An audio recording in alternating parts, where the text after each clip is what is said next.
My boyfriend made me wait 2 hours at an expensive restaurant for our anniversary. When he finally arrived with his friends, he loudly said, "See? Told you she'd still be here like a pathetic puppy." They all laughed. We'd been together 3 years, and I'd just paid off his car loan. I smiled, ordered another drink. This morning, my phone shows 78 missed calls, and his belongings are in garbage bags at the dump. Randy and I met 3 years ago when my apartment flooded after my upstairs neighbor left their bathtub running all weekend. Who does that? I had to crash at my brother's place while waiting for repairs. And Randy was the plumber assigned to fix everything. He kept finding new problems every time he came by, which I now realize was just his way of seeing me more LOL. Back then, I thought it was cute. Now I'm questioning if he deliberately messed with my pipes to drag it out. Anyway, I remember thinking how easy it was to talk to him, which is rare for me because I'm usually super awkward around new people. Fast forward to year 1, things were pretty great. We moved in together after 8 months. Too fast, I know, because his lease was ending and it just made sense financially. Randy worked as a plumber but struggled with consistent income because he kept having issues with different companies. He'd either get let go for showing up late, or he'd quit because his bosses were total assholes who didn't appreciate his skills. Red flag number 1 that I completely ignored. Over the years, Randy would constantly send me these long, angry Telegram voice messages about his boss, calling him a brainless monkey and mocking his accent or how he dressed. He'd rant about how his boss was too stupid to operate a doorknob, and how he was carrying the whole company but getting zero recognition. I'd save these messages in my favorites folder, sometimes even downloading them when they were particularly nasty. Not sure why I kept them. Maybe subconsciously I knew they'd matter someday. He did the same with his parents, especially when they wouldn't loan him money. He'd send these awful voice messages calling his dad a pathetic excuse for a man, and his mom a who can't think for herself. One time after they refused to help with his car payment, he sent a 5-minute voice message about how they were failures who never accomplished anything, and how he was embarrassed to be related to such losers. I remember feeling so uncomfortable listening to them, but I just added them to my favorites folder without really thinking about it. By year 2, I was basically covering most of our expenses. My job isn't amazing, but it's stable. And I kept telling myself relationships are about balance. Sometimes one person carries more weight until the other gets on their feet. Randy always promised things would turn around soon. He just needed one good opportunity, and everything would change. 6 months ago, Randy's car broke down, a 2015 Mustang that was way beyond what he could afford. He was devastated because apparently it was his dream car, and he needed reliable transportation for work. I stupidly offered to help with the payment since it was affecting his ability to keep jobs. I ended up taking over the entire loan, $386 per month, which is a lot for me. I guess I just wanted to be supportive, and thought maybe this would be the thing that helped him get stable. Edit. Several people messaged asking why I'd pay for his car. Looking back, it seems so obvious, but in the moment it felt like I was helping us both. We lived together, shared expenses, and without transportation, he couldn't work consistently. Also, he was super emotional about potentially losing his baby. Ugh. So anyway, last night was our 3-year anniversary, and I had just made the final payment on his car last week, which was a huge financial stretch for me. I made reservations at this nice restaurant downtown that we'd always talked about trying but could never afford. Translation, I couldn't afford to treat us both. I spent ages getting ready, new dress, hair done, the whole thing. I arrived at 7 p.m. for our reservation. Randy texted that he was running late and asked me to go ahead and get seated. By 7:30, I'd texted 3 times with no response. By 8, I'd called twice, straight to voicemail. The waitress kept giving me these pitying looks and asking if I wanted to order or perhaps reschedule. I was so embarrassed but kept saying, "He's just running late, traffic probably," while checking my phone every 2 minutes. At 8:45, yes, I'd been sitting alone for almost 2 hours. I was about to give up when Randy finally walks in, with 4 of his friends. This wasn't a miscommunication. He'd never mentioned bringing anyone else to our anniversary dinner. So they all come over to my table, laughing, and obviously already buzzed. And then, I still can't believe this happened. Randy turns to his friends and says loud enough for nearby tables to hear, "See? Told you she'd still be here like a pathetic puppy. 2 hours and she didn't leave." They all burst out laughing. One of his friends, Jake, who I've always thought was a total jerk, goes, "Damn, you weren't kidding, she's trained good." More laughter. Randy then plops down next to me, squeezes my cheeks between his fingers like I'm a child, and says, "This is why she's the best." Most chicks would have stormed out, but my Callie, she pays my bills and waits around like a good girl. Then he looked at me with this disgusting smirk and said, "Aw, did you think this was going to be some romantic dinner? That's adorable. We have a poker game after this. I just needed to make sure you were good for the next payment first." When I didn't respond, he grabbed my chin roughly and turned my face toward him, saying, "Hello? Earth to Callie? God, you're pathetic sometimes. Say something, or are you just going to sit there looking like a sad puppy?" His friends thought this was hilarious. I literally couldn't breathe. 3 years together. I had just dropped nearly $12K paying off his car. And this is what he thought of me? This is what he told his friends about me? That I was some pathetic doormat he could treat however he wanted? The server came over, looking super uncomfortable, and asked if we were ready to order. I remember smiling, somehow, and saying, "Actually, I'd like another glass of wine first." Randy and his friends ordered a bunch of expensive appetizers and drinks, still making occasional jokes about my patience and how lucky Randy was to have found someone so understanding. Randy then pointed at me and told the server, "Don't worry about bringing her food, though. She's watching her figure. Another few pounds and we'd need a bigger table." Everyone laughed while I sat there completely humiliated. After my wine arrived, I took a long sip, placed it down carefully, and said I needed to use the restroom. Randy barely acknowledged me. He was busy entertaining his friends with some story about his boss being an idiot. In the bathroom, I stared at myself in the mirror for a solid 5 minutes.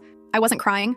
I wasn't even angry yet. I was just done. 3 years of making excuses for him, 3 years of carrying us financially, 3 years of ignoring red flags. And this is what he really thought of me? That's when I made a decision. I wasn't going to make a scene. I wasn't going to cry or yell or throw drinks. No, Randy deserved something much more calculated. I opened Telegram and scrolled through all those saved voice messages from Randy, the ones where he trashed his boss as incompetent and fraudulent, and his parents as pathetic failures. I had dozens of them saved in my favorites folder, some even downloaded to my phone. I texted my friend Emma, who lives nearby, and asked if she could pick me up in 10 minutes. Then I went back to the table, smiled at everyone, and excused myself again, saying I needed to make a quick call about a work emergency. As I walked out, I stopped by the server and quietly paid for my wines and only my wines on my card. I told her the gentleman would be covering the rest of the bill. Then I walked out, got into Emma's car, and blocked Randy's number before he could even realize I was gone. But here's the thing. I didn't just block his number. I had a plan forming. See, over the years, I'd helped Randy with countless tech issues. I had access to his email, his cloud accounts, his banking app to make those car payments, and even his social media. And let's just say I know exactly how information can be shared most efficiently. That was just last night. This morning, I woke up to 78 missed calls from numbers I didn't recognize, his friends probably, and the most satisfying string of panicked texts from Randy's work phone begging me to please talk to him. And it was just a joke and asking, what did you do? What did I do? Well, that's a story for tomorrow when I have more time to write it all out. Let's just say his boss and parents received some very interesting Telegram voice clips this morning, and that car he loves so much. Turns out when you cancel the final payment and provide the lender with evidence of fraud, they take repossession very seriously. More to come. I need to finish packing up his things for their new home at the local dump. Edit. Thank you for all the support in the comments. For those asking if this is real, unfortunately, yes. For those worried about legal issues, don't be. Everything I did was 100% within my rights. I'll explain more in my next update. First update. So many of you asked for an update on what happened after I left the restaurant, so here we go. So after Emma picked me up from the restaurant, I was in this weird calm state. Like, I wasn't even crying, which is not normal for me. I literally tear up at dog food commercials. I think I was just in shock. Emma kept asking if I was okay, and I remember just staring out the window, thinking about all the voice messages I had saved from Randy over the years. When we got to Emma's apartment, I finally broke down. Like ugly crying with mascara everywhere, the whole thing. Emma just sat with me, brought ice cream, cookie dough, my absolute fave, and let me vent for like 2 hours straight. She didn't even check her phone once, which is basically friendship goals. Around midnight, my phone started blowing up with texts from Randy. At first, they were angry like, "Where TF did you go?" And, "You seriously ditched me with the bill?" Then they switched to this fake concern. "Are you okay? And just let me know you're safe." By 1 a.m., he was sending these long paragraph texts about how it was just a joke and how I was overreacting. Classic gaslighting BS. I didn't respond to any of them. Instead, I made a list. I'm a notorious list maker, LOL, of all the accounts I had access to. 1. His email, from when I helped him job hunt. 2. His Instagram, he always forgot his password. 3. His iCloud, set up on my laptop from when his broke. 4. His Spotify, we shared a family plan I paid for. 5. His banking app, for car payments. 6. Our shared Netflix, again, that I paid for. As I was writing this list, I realized how completely insane it was that he had given me access to basically his entire digital life. But it also gave me this weird sense of power. For the first time in our relationship, I felt like I had control over something. Edit. Some people in the comments are worried this is illegal. Don't worry. He literally gave me all these passwords and asked me to manage these accounts for him. I'm not hacking anything. The next morning, after maybe 3 hours of sleep, I started my plan. First step was dealing with the car. I logged into his banking app and saw that the payment I had made last week was still processing. It hadn't fully cleared yet. I immediately called the bank and explained that I needed to cancel a payment due to fraud. The customer service person was super nice when I explained that I had been manipulated into making payments for someone else's vehicle. They asked for documentation, so I sent screenshots of text conversations where Randy had basically admitted the car was solely his, not mine. I also mentioned that I had voice recordings of him bragging to friends about how I was paying for his car, which I actually did, from one of those Telegram voice messages where he was bragging to his friend about how I was covering all his expenses. The bank rep put me on hold for what felt like forever, then came back and said they would reverse the payment while they investigated. While dealing with the bank stuff, Randy called like 15 times. I sent him to voicemail every time. He left these increasingly desperate messages, first angry, then apologetic, then back to angry. In one voicemail, he actually said, "You're overreacting to a stupid joke and ruining our anniversary." Our anniversary? The one where he showed up 2 hours late with his friends and humiliated me?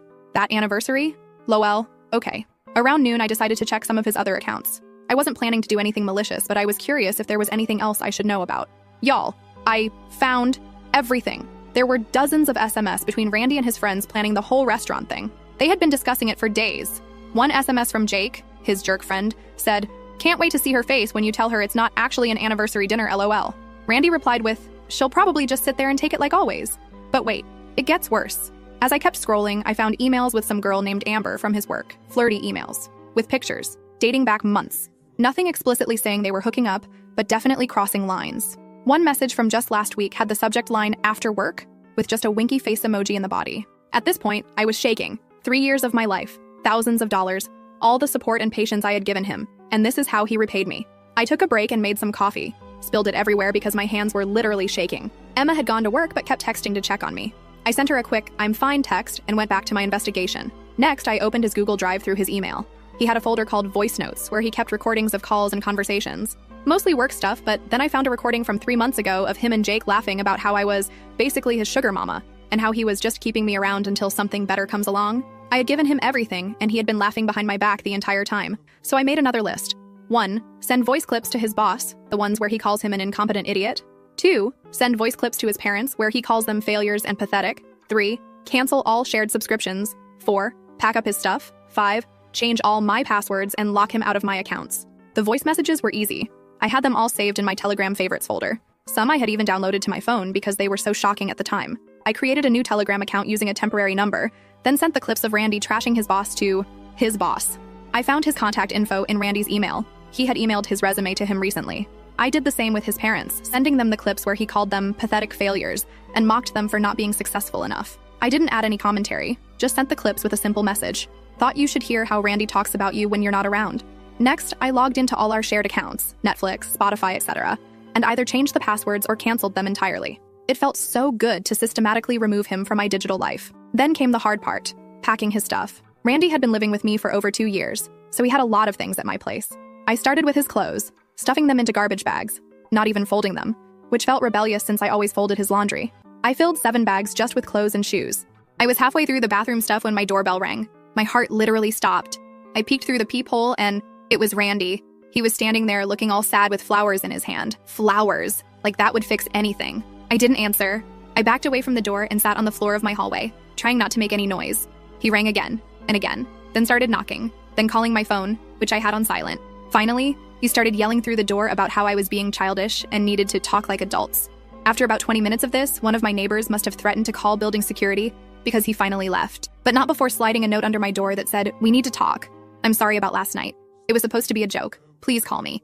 A joke? Being publicly humiliated and degraded by the person who's supposed to love you is not a joke. I went back to packing his stuff with renewed determination. By 6 p.m., I had everything of his in garbage bags by the door. 15 bags total. 3 years of relationship reduced to 15 garbage bags. That's when my phone pinged with an email notification. It was from the bank. They had approved the payment reversal. The money was being returned to my account within 3 to 5 business days. I literally did a happy dance in my living room. Almost immediately after, I got a frantic text from Randy. "Why is there a tow truck at my apartment? What did you do to my car?"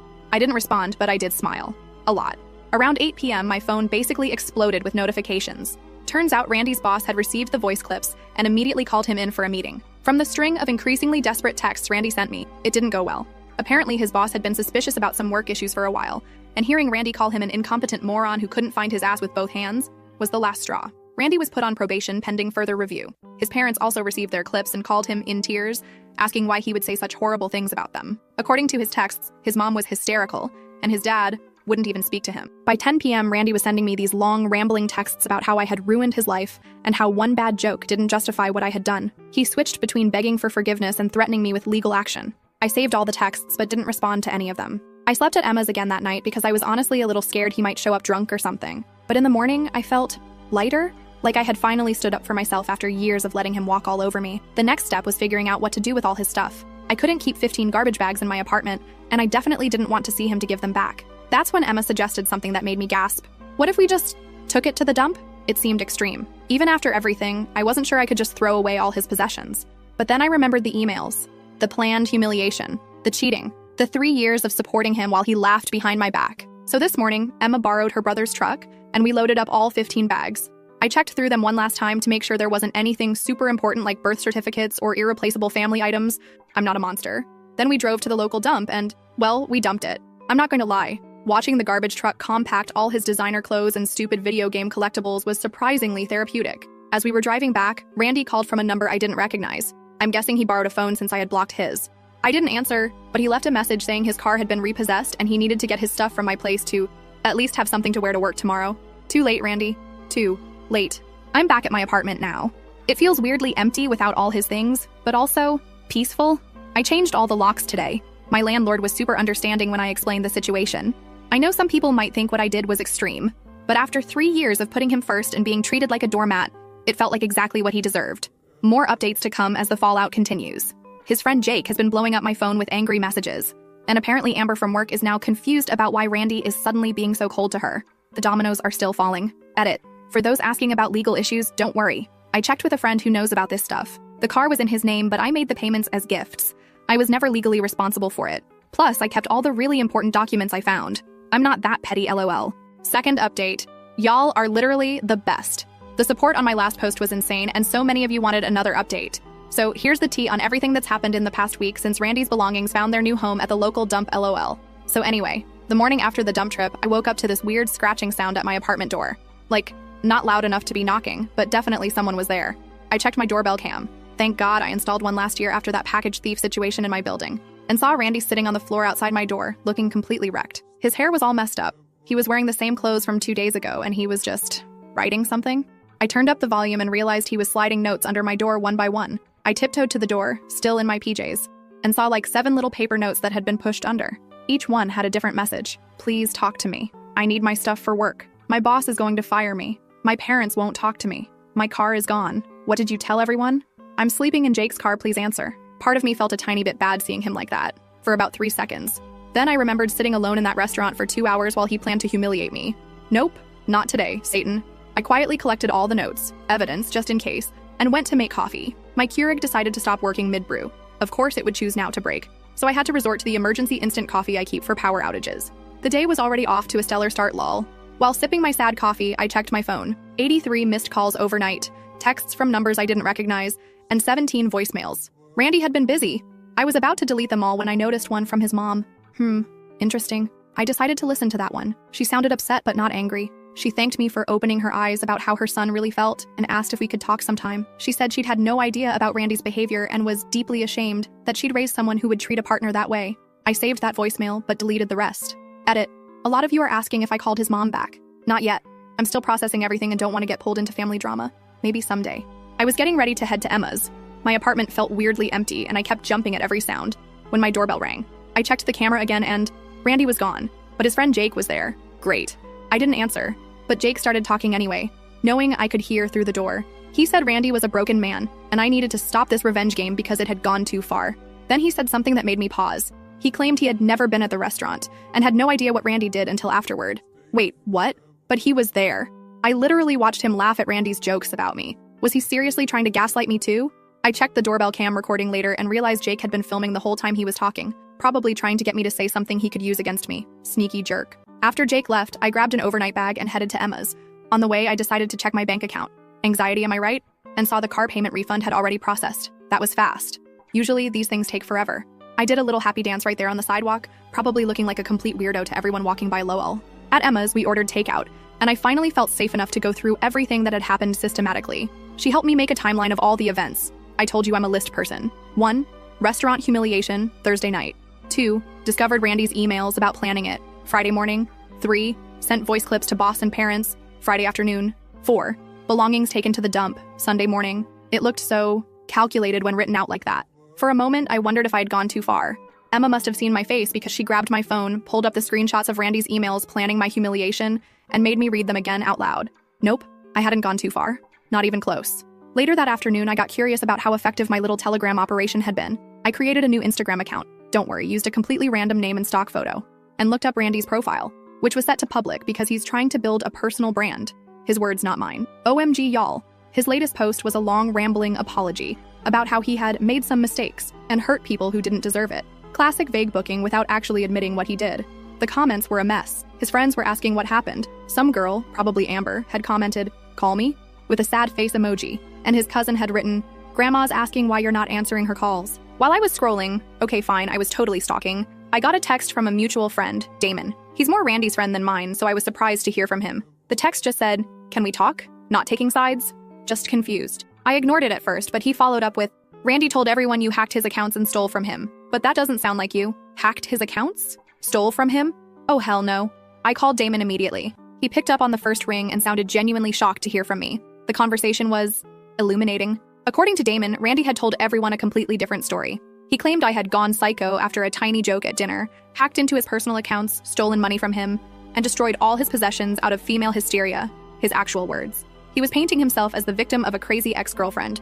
I took a deep breath and asked Damon one question. "Do you want to know what really happened?"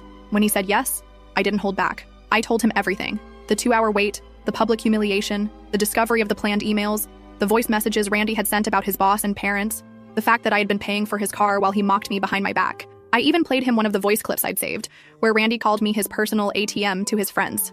There was a long silence on the phone. Then Damon just said, "Holy shit, he's been lying to all of us." Apparently, Randy had been spinning stories about me for months to his friend group, claiming I was clingy, financially controlling, and emotionally unstable. None of it was true, but they had believed him because, well, he was their friend. Damon apologized for not reaching out sooner and asked if he could tell the others the truth. I said he could share what I'd told him. The next morning, I finally felt ready to go back to my apartment. Emma came with me. She's seriously the best friend ever, to make sure Randy wasn't lurking around. The hallway was clear, but there were more notes under my door. This time they were angrier. "You're ruining my life, and you'll regret this, and my personal favorite, I know what you did with my stuff." Yeah. I took it to the dump. That wasn't exactly a secret lol. I spent the day deep cleaning my apartment and rearranging furniture. It's amazing how moving a couch to a different wall can make a space feel completely new. I threw out the sheets from our bed, too many memories, and ordered new ones online. I even hung up some art prints I'd been keeping in the closet because Randy thought they were too girly. My apartment was becoming mine again. Wednesday morning brought a new development. I got an email from Randy's workplace. Not from his boss, but from HR. They were investigating a situation and wanted to know if I would be willing to provide any relevant information about Randy's professional conduct. I'm guessing his boss showed the voice clips to HR after putting Randy on probation. I replied that I would share what I knew, which was limited to voice messages Randy had sent me voluntarily, where he discussed his workplace and colleagues. I emphasized that I hadn't recorded anything myself or obtained anything illegally. They seemed satisfied with that and asked me to forward any relevant messages. I sent them 3 of the worst ones, where Randy called his boss incompetent, claimed to be doing his boss's job for him, and admitted to taking extended breaks without telling anyone. I don't know what happened after that, but Randy's Instagram that evening had a cryptic post about unemployment in America. So, draw your own conclusions, LOL. Thursday was when things got weird. I was at the grocery store when I literally ran into Randy's mom. Awkward. I tried to smile politely and move on, but she stopped me. She asked if we could talk for a minute. She wasn't angry at all. Instead, she thanked me for sending those voice clips. Apparently, she and Randy's dad had been supporting him financially for years, without realizing he was mocking them behind their backs. The car I thought I was helping pay off? They had actually put the down payment on it and co-signed the loan. Randy had been taking money from them and me. She apologized for raising someone who would treat anyone the way Randy treated me. I could see she was genuinely heartbroken. I didn't have the heart to tell her about the emails planning my humiliation or the other girl. Some things parents just don't need to know.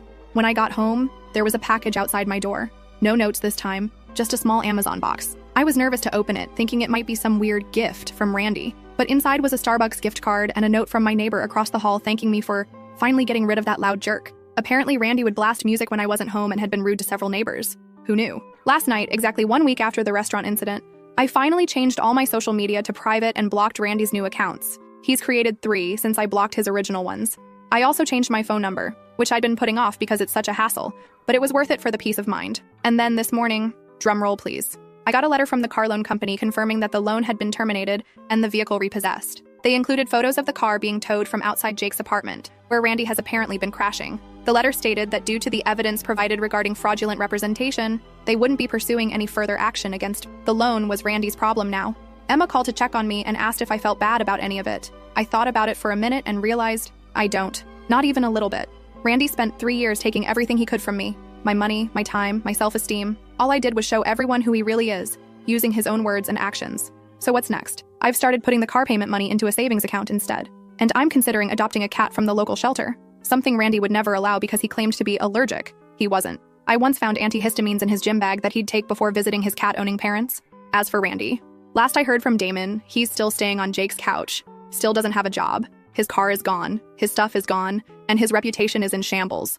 All because he couldn't resist publicly humiliating the one person who had been supporting him for years. Play stupid games, win stupid prizes, I guess. Edit. Thanks for all the support, everyone. To address some common questions. 1. No, I don't think I'll ever speak to Randy again, not even for closure. 2. Yes, I did check with a friend who knows legal stuff. Everything I did was within my rights. 3. No, I didn't keep anything of his except important documents, which I'll mail to his parents. 4. Yes, I'm thinking of changing the locks again because I'm paranoid he made copies. 5. I'll update again if anything major happens, but hopefully this chapter of my life is closed. Edit 2. Several people have asked about the voice messages and how I sent them. I didn't do anything complicated. I literally just forwarded the Telegram voice messages he had sent me to the people he talked about in them. Telegram makes it super easy to forward messages or save them and send them in a new chat. No hacking required. Last update. Hey Reddit fam. It's been ages since my last update, like 6 months OMG, and so many of you have DM'd asking how things turned out after the whole Randy saga. Figured it was time for a proper closure post. First off, I moved. About a month after everything went down, I was still feeling weird in my old apartment. My lease was ending anyway, so I found a smaller but cuter place across town. It costs a bit more, but is worth every penny for the peace of mind. Also, I got a cat. Her name is Kami, and she's this sassy tortoiseshell who absolutely hates men for some reason. My brother came over to help me assemble bookshelf, and she hissed at him the entire time, but she literally sleeps on my pillow every night, purring like a lawnmower. Soul sister much? I've been saving the car payment money that used to go to Randy's Mustang, and it's added up to over $2,300. I'm using some of it for a solo trip to Portland next month. I've never traveled alone before, and I'm nervous but also super excited. Characters, 10-15. Now for the Randy updates, because I know that's what most of you are here for LOL. About a month after my last post, Randy lost his job completely. Not because of the voice messages I sent, though those didn't help, but because he kept showing up late and apparently had a meltdown in a team meeting. I know this because his mom still texts me occasionally. We've developed this weird, not friendship exactly, but mutual respect. Randy moved back in with his parents for a while, but according to his mom, that didn't last long. He kept breaking their house rules, coming home drunk at 3 a.m., not helping with anything, being rude to them. So they gave him an ultimatum: get a job and contribute or move out. He chose to move out and is now apparently crashing on various friends' couches, though his friend circle has shrunk dramatically. His car was sold at auction by the loan company, and get this, it sold for less than what was still owed on it, so he still has to make payments on a car he doesn't even have anymore. His mom said he tried to blame me legally for this, but his own lawyer told him he didn't have a case, since the payments I made were considered gifts, and I had evidence of his fraud. The girl from his work, Amber, is now apparently his girlfriend, though from what I've heard through mutual friends, it's super toxic. She found out he was talking to other girls on Tinder while with her, but took him back anyway. They've broken up and gotten back together like 4 times already. Poor girl is where I was 3 years ago, and I genuinely hope she figures it out faster than I did. Oh, I almost forgot the weirdest part of this whole saga. 3 months ago, Randy's brother reached out to me on Instagram. We'd only met like twice during my relationship with Randy, so it was super random. He apologized for his brother's behavior and then asked me out. I was like, sir, this is not appropriate LOL. I politely declined and blocked him too. Some people have zero self-awareness, I swear. I added up approximately how much I spent on Randy over our 3 years together, between the car payments, covering rent when he was between jobs, paying for most of our dates, and various loans that were never repaid. And it came to over $30,000. That's a down payment on a house. I could have traveled the world. I could have paid off my student loans. Instead, I funded the lifestyle of someone who called me a pathetic puppy to my face. Edit. Some people in the comments are saying I went too far by getting him fired and sending stuff to his parents.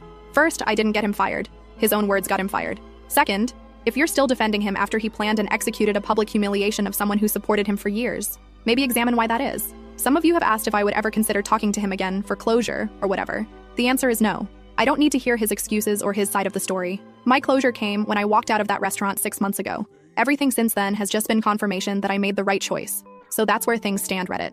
If you take anything from my story, let it be this. When someone shows you who they are, believe them the first time. And if they call you a pathetic puppy, take their car and dump their stuff at the local landfill. That's just a joke, mostly.